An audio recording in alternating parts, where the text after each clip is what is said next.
بسم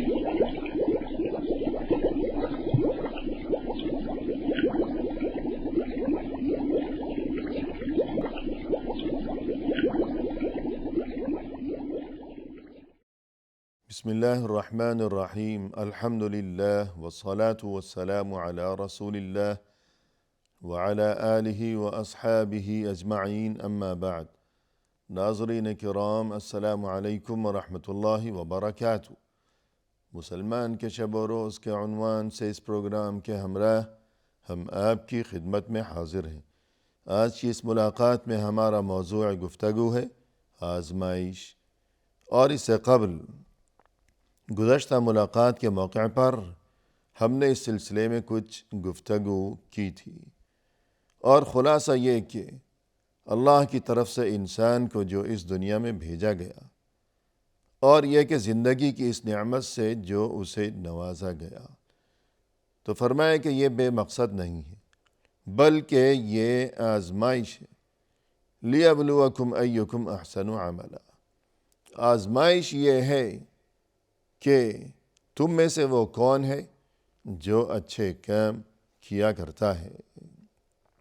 یعنی یہ دنیا اور یہاں کی تمام رونقیں، یہ سب کچھ انسان کے لیے بطور آزمائش سبھی کچھ یہ پیدا کیا گیا،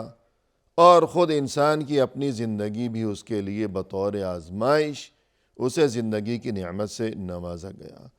کہ اللہ یہ آزمانا چاہتا ہے کہ اچھے کام کون کرتا ہے، اللہ کے راستے پر کون چلتا ہے، اور وہ کون ہے جو برائی کے راستے کو اپناتا ہے۔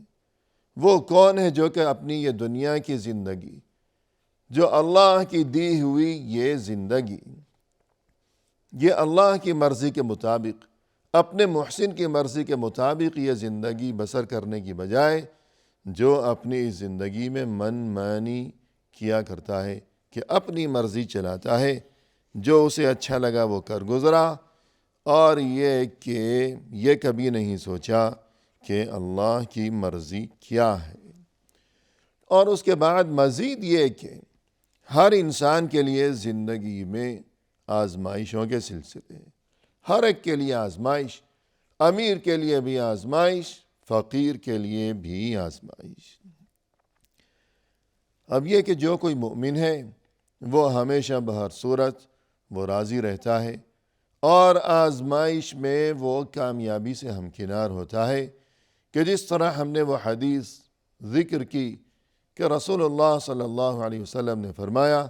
کہ مومن کے لیے بہرحال خیر ہی خیر ہے۔ وہ اس طرح کہ اگر کبھی اسے کوئی خوشی نصیب ہوتی ہے تو وہ اس پر تکبر اور غرور کرنے کی بجائے، اور اس محسن کو بھلا دینے کی بجائے کہ جس نے اس پر یہ احسان فرمایا، کہ جس نے اسے اس نعمت سے نوازا، اسے بھلا دینے کی بجائے اور ان خوشیوں میں گم ہو جانے کی بجائے وہ اسی قدر زیادہ اس اللہ کی طرف متوجہ ہوتا ہے، کہ جس قدر اللہ کی طرف سے اس محسن کی طرف سے نعمتوں کے سلسلے بڑھتے چلے جاتے ہیں، تو اسی قدر مومن کی شان یہ ہے کہ اس کا سر اس محسن کے سامنے اسی قدر جھکتا چلا جاتا ہے کہ وہ شکر ادا کرتا ہے، اور یوں یہ خوشی اور یہ نعمت اس کے لیے خیر بن جاتی ہے۔ لیکن اگر کبھی اسے کسی پریشانی کا سامنا کرنا پڑتا ہے تو وہ شکوہ و شکایت کی بجائے اور ناگواری ظاہر کرنے کی بجائے وہ اللہ کی رضا کی خاطر صبر سے کام لیتا ہے، اور یوں سوچتا ہے کہ شاید اسی میں اللہ کی طرف سے میرے لیے کوئی بہتری ہوگی، اسی میں کوئی حکمت ہوگی، کوئی مصلحت ہوگی کہ جسے میں نہیں جانتا، اللہ ہی بہتر جانتا ہے۔ رسول اللہ صلی اللہ علیہ وسلم نے ایک موقع پر یوں ارشاد فرمایا کہ ہمیں اس بات کو یاد رکھنا چاہیے کہ یہ تمام تر یہ جو نعمتوں کے سلسلے ہیں، تو مومن کی شان یہ ہونی چاہیے کہ خوشی کے موقع پر وہ شکر گزار بنا رہے اور اللہ کی تعریف بیان کرتا رہے، کہ جس طرح جو کوئی شاکر ہے حامد ہے اس کے لیے بہت زیادہ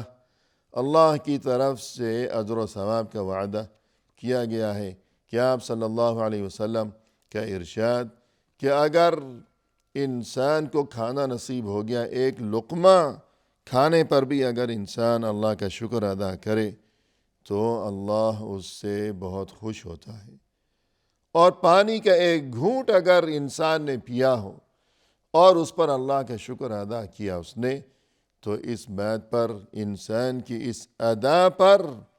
اللہ اس سے بہت زیادہ خوش ہوتا ہے۔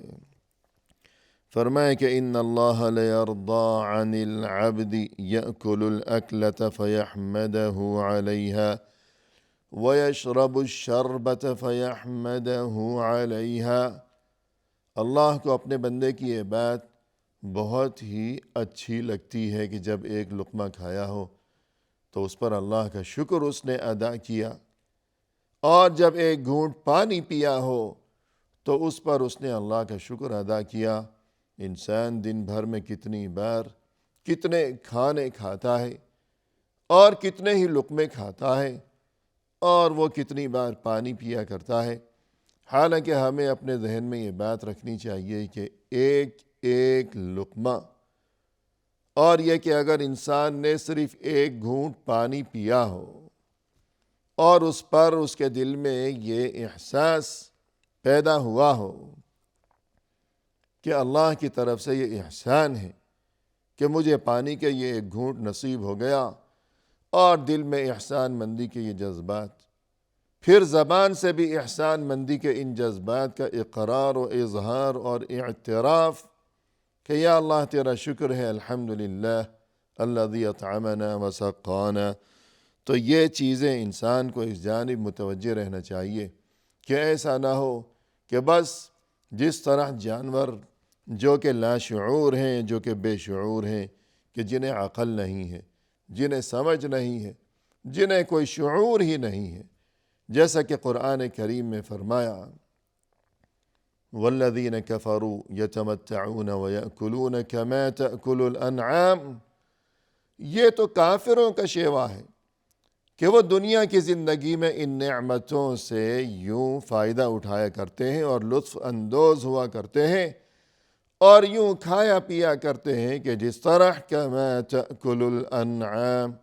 یہ چوپائے، یہ جانور جس طرح کھاتے ہیں اور پیتے ہیں، بلکہ جانور تو بیچارہ بے شعور ہے، اسے کوئی عقل ہی نہیں ہے، کوئی سمجھ ہی نہیں ہے، جبکہ انسان کو اللہ نے عقل کی نعمت سے نوازا، شعور اور سمجھ بوجھ کی نعمت سے اسے نوازا،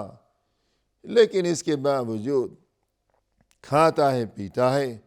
اور نعمتوں سے وہ لطف اندوز ہوتا ہے، مستفید ہوتا ہے، لیکن کبھی اس طرف اگر توجہ نہ ہو کہ یہ مجھے نعمتیں اللہ کی طرف سے عطا فرمودہ ہیں، اور یہ کہ مجھے دل و جان سے اس کا شکر گزار بنا رہنا چاہیے، تو یہ بڑی بدنصیبی کا معاملہ ہوگا۔ تو وہ لوگ جو کہ کھاتے ہیں اور پیتے ہیں لیکن وہ غفلت کا شکار رہتے ہیں، تو انہی کے بارے میں اللہ نے فرمایا اولئک کالانعام بل ہم اضل، یہ تو چوپایوں کی مانند ہیں بلکہ ان سے بھی زیادہ گمراہی میں ڈوبے ہوئے ہیں، چوپایوں اور جانوروں سے بھی زیادہ گئے گزرے ہیں کہ ہر قسم کی نعمتوں سے لطف اندوز ہونا، لیکن اس کے باوجود کوئی احساس نہیں ہے کہ میں اللہ کا شکر ادا کروں۔ اور فرمایا قرآن کریم میں لَإِن شَكَرْتُمْ لَأَزِيدَنَّكُمْ، اگر تم شکر ادا کرتے رہو گے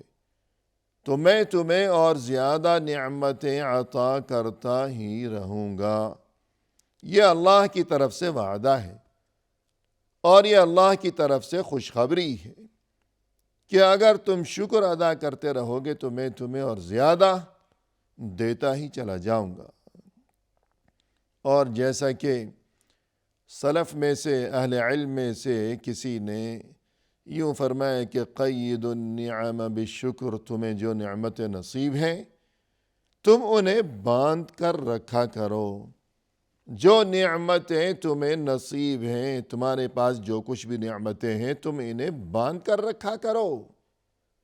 کہ کہیں یہ نعمتیں ادھر ادھر نہ ہو جائیں، تم سے یہ نعمتیں چھن نہ جائیں، تم ان نعمتوں سے کہیں محروم نہ رہ جاؤ کہ یہ نعمتیں تم سے چھن گئی ہیں، تم خالی ہاتھ رہ گئے منہ دیکھتے ہوئے، کہیں ایسا نہ ہو۔ تو نعمتوں کو باندھ کر رکھو۔ کس چیز سے باندھو؟ کسی رسی سے نہیں، بلکہ فرمائے کہ شکر سے باندھ کر رکھو نعمتوں کو۔ مقصد یہ ہے کہ جو کوئی شکر ادا کرتا رہے گا، اللہ کا شکر گزار بنا رہے گا ان نعمتوں پر، تو پھر اس کے پاس اللہ کی یہ نعمتیں محفوظ رہیں گی۔ اور یہ کہ قرآن کریم میں فرمایا وَإِن تَشْكُرُوا يَرْضَهُ لَكُمْ، اگر تم شکر ادا کرتے رہو گے تو اللہ کو تمہاری طرف سے یہ چیز اور تمہاری یہ شکر گزاری، تمہارا یہ انداز اللہ کو بہت پسند ہے کہ تم شکر گزار بنے رہو گے تو اللہ کو تمہاری یہ چیز بہت پسند آتی رہے گی۔ اب اگر کوئی سوچے کہ میرے پاس تو کوئی ایسی خاص چیز ہی نہیں اور یہ کہ پریشانیاں بہت زیادہ ہیں، تو مومن کو یہ سوچنا چاہیے کہ پریشانیاں تو ہیں یقیناً، لیکن اللہ نے جن نعمتوں سے نوازا ہے وہ نعمتیں بھی تو موجود ہیں، ان کے بارے میں بھی سوچنا چاہیے، ان کی جانب بھی انسان کی توجہ رہنی چاہیے، ان کی طرف بھی انسان کی نگاہ رہنی چاہیے۔ اگر ایک پریشانی ہے تو شاید خوشیوں کا سامان ایک سے زیادہ ہو، ایک بچہ بیمار ہے تو شاید 2-3 بچے وہ صحت کی نعمت سے لطف اندوز ہو رہے ہوں۔ اور یہاں تک کہ تابعین میں سے غالباً عروہ ابن الزبیر، کیا یہ قصہ ہے، ان کے ساتھ یہ معاملہ پیش آیا۔ عروہ ابن الزبیر، زبیر رضی اللہ عنہ رسول اللہ صلی اللہ علیہ وسلم کے جلیل القدر صحابی ہیں، 10 مبشرہ میں سے ہیں، یعنی وہ 10 خوش نصیب ترین حضرات کہ جنہیں رسول اللہ صلی اللہ علیہ وسلم نے اپنی زبان مبارک سے دنیا کی زندگی میں ہی انہیں جنت کی خوشخبری سے شاد کام فرمایا تھا، اور جو کہ رسول اللہ صلی اللہ علیہ وسلم کے پھوپھی زاد بھائی بھی تھے یہ زبیر رضی اللہ عنہ، تو ان کے بیٹے عروہ، تو ان کے ساتھ یہ معاملہ پیش آیا کہ ان کا ایک بیٹا، نوجوان بیٹا، اسے ایک بار کسی گھوڑے نے لات ماری جس کی وجہ سے اس کی وفات ہو گئی۔ نوجوان بیٹا وفات پا گیا، اور چند دن گزرے کہ ان کی ٹانگ میں یا پاؤں میں کوئی ایسی تکلیف ہو گئی کہ جسے کہتے ہیں گوشت خورا، کہ آہستہ آہستہ وہاں سے گوشت گلنے لگا، سڑنے لگا، اور جو ماہر طبیب اس زمانے میں اس دور میں میسر تھے، سبھی نے یہ کہا کہ پاؤں کاٹنا پڑے گا۔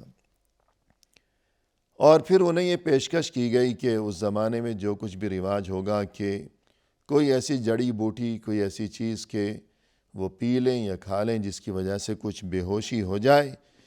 تاکہ انہیں پاؤں کاٹنے کے دوران کوئی تکلیف نہ ہو، لیکن انہوں نے ایسا کرنے سے انکار کر دیا کہ یہ نشہ میں نہیں لوں گا، اور یوں بہوش و حواس آری سے ان کا پورا پاؤں کاٹا گیا، اور اس پر بھی وہ اللہ کا شکر ادا کرتے رہے کہ دوسرا پاؤں تو سلامت ہے۔ اور پھر چند دن ہی گزرے تھے کہ ان کا ایک نوجوان بیٹا وہ گھر کی چھت پر کوئی کام کاج کر رہا تھا، اسی دوران اچانک اس کا پاؤں پھسلا اور وہ نیچے آ گرا۔ نیچے گلی میں اس وقت اتفاقاً اونٹوں کا کوئی ریوڑ وہاں سے گزر رہا تھا، اونٹ بہت بڑی تعداد میں، اور ظاہر ہے کہ اونٹ کتنا بڑا جانور ہے، اور یہ کہ پورا ریوڑ وہاں سے گزر رہا تھا۔ یوں ان کا وہ نوجوان بیٹا وہ ان اونٹوں کے قدموں تلے کچلا گیا، اس کا بھی انتقال ہو گیا۔ تب بھی وہ کہنے لگے کہ یا اللہ تو نے 2 بیٹے لے لیے لیکن جو بیٹے ابھی تک تو نے عطا فرما رکھے ہیں وہ تو 2 سے زیادہ ہیں۔ الغرض انسان کو ہمیشہ جو مثبت پہلو ہے، اللہ کی جو نعمتیں ہیں، ان کی جانب بھی انسان کو نظر رکھنی چاہیے، اور یہ سوچنا چاہیے کہ اگر کوئی پریشانی ہے تو اللہ کا شکر ہے کہ اللہ نے کتنی ہی نعمتوں سے بھی نواز رکھا ہے۔ فرمایا قرآن کریم میں وَأَمَّا بِنِعْمَةِ رَبِّكَ فَحَدِّثْ، اے انسان اپنے رب کی نعمتوں کے بارے میں تم گفتگو کرتے رہا کرو، کہ نعمتوں کے بارے میں ہی گفتگو ہو، نعمتوں کے بارے میں انسان سوچا کرے، نعمتوں کے بارے میں ہی انسان بولا کرے، نعمتوں کا ہی چرچا کیا کرے، یوں اپنے دل کو بھی خوش کیا کرے، اپنے اللہ کو بھی خوش کیا کرے۔ تو یوں اگرچہ پریشانی کے موقع پر صدمہ یہ تو طبعی چیز ہے، لیکن نعمتوں کے بارے میں بھی انسان کو سوچنا چاہیے، اور سب سے پہلی بات تو یہ کہ انسان کو اللہ سے ہمیشہ عافیت کا سوال کرتے رہنا چاہیے کہ یا اللہ عافیت ہو، خیریت ہو، سلامتی ہو، ہر قسم کی آزمائش سے یا اللہ تو ہمیں محفوظ رکھنا، ہر قسم کی پریشانی سے تو ہمیں محفوظ رکھنا، یوں عافیت کا سوال کرتے رہنا چاہیے۔ لیکن اگر کبھی آزمائش آ گئی کہ یہ تو قانون قدرت ہے، کبھی نہ کبھی تو آزمائش آئے گی کسی نہ کسی شکل میں، کہاں، کس موڑ پر، کس جگہ، انسان کو یہ خبر نہیں ہے کہ آزمائش کہاں چھپی بیٹھی ہے، کس موڑ پر آزمائش چھپی بیٹھی ہے۔ تو جب آزمائش اگر آ گئی خدا نخواستہ، تو انسان کو چاہیے کہ اللہ کی رضا کی خاطر صبر سے کام لے، اللہ سے اجر و ثواب کی امید باندھے رکھے، اور یہ کہ اپنی سوچ یوں رکھے کہ ایک آزمائش ہے تو نعمتیں بھی بہت سی